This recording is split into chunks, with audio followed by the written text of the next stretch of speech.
மேகா ஆஃபீஸில் இருக்காங்க. அப்போ அவங்க மாமா ஓடி வராரு. "என்ன மாமா?" அப்படின்னு சொல்லிட்டு கேட்குறாங்க.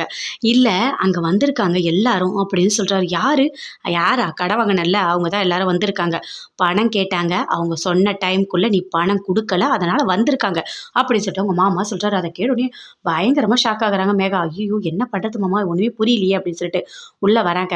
வந்தவுடனே, "மேகா, நான் உங்ககிட்ட சொன்னேன். உங்களுக்கு குடுத்த டைம் முடிஞ்சிடுச்சு. பணம் எனக்கு வேணும்" அப்படின்னு சொல்றாரு. என்கிட்ட இப்ப பணம் இல்ல. என்ன என்ன பண்ண சொல்றீங்க? நான் நெறைய இடத்துல கேட்டுருக்கேன். எல்லாரும் தரேன்னு சொல்லியிருக்காங்க. தந்தா உங்க பணத்த நான் திருப்பி குடுத்துர்றேன் அப்படின்னு சொல்லிட்டு மேகா சொல்றாங்க. இல்ல, உங்களுக்கு குடுத்த டைம் முடிஞ்சிடுச்சு. நீங்க ஆஃபீஸ விட்டு வெளிய போங்க. இந்த ஆஃபீஸ நான் எடுத்துக்கிறேன் அப்படின்னு சொல்றாரு. அத கேட்டோனே மேகா சொல்றாங்க. என்னங்க என்ன பேசிட்டு இருக்கீங்க? ஆஃபீஸ நீங்க எடுத்துப்பீங்களா? அந்த மாரிலாம் ஆஃபீஸ்லாம் உங்ககிட்ட குடுக்க முடியாது. அப்படின்னு சொல்லிட்டு மேகா சொல்றாங்க. இந்த மாதிரி இதுக்கும் மேல நீங்க ஏதாவது என்ன போட்டு டார்ச்சர் பண்ணியிருந்தீங்க, நான் போலீஸ்க்கு இன்ஃபார்ம் பண்ணிடுவேன் அப்படின்னு மேகா சொல்றாங்க. உங்ககிட்ட இப்படிலாம் சொன்னா நீங்க கேட்க மாட்டீங்க அப்படின்னு சொல்லிட்டு ஒரு 4 பேர கூப்பிடுறாங்க. அவங்க வந்து அப்படியே மேகாவோட கைய புடிக்கிறாங்க. புடிச்சு வெளிய இழுக்குறாங்க. "என்ன கையெல்லாம் புடிக்கிறீங்க?" அப்படின்னு சொல்லிட்டு மேகா கேட்குறாங்க.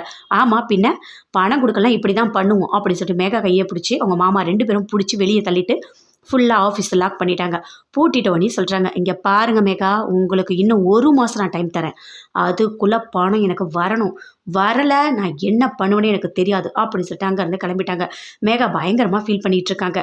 அவங்க மாமா எல்லாருமே, வாசுவும் அங்க தான் இருக்காரு. என்ன பண்றது மேகா? எனக்கே ஒண்ணுமே புரியல அப்படின்னு சொல்லிட்டு பயங்கர கோவமா வீட்டுக்கு போறாங்க. அப்ப அவங்க மாமா பேசிட்டு இருக்காரு. "என்ன இது? இந்த வீட்ல வந்து மாட்டிக்கணும்" அப்படின்னு சொல்லிட்டு. அதுக்கு அவங்க அக்கா சொல்றாங்க, "ஆமாடா, ஆமா. எவ்ளோ பெரிய வீட்ல நான் சந்தோஷமா இருந்தேன். இப்போ இந்த ஓட்டு வீட்ல கொண்டு வந்து வச்சுட்டா" அப்படின்னு சொல்லிட்டு பயங்கர கோவமா பேசிட்டு இருக்காங்க. அப்ப கரெக்ட்டா மேகா வராங்க. ரொம்ப கோவமா வராங்க. "ஏன் என்னாச்சுடா இவளுக்கு இவ்ளோ கோவமா வரா?" அப்படின்னு சொல்லிட்டு அவங்க பாட்டி கேட்குறாங்க.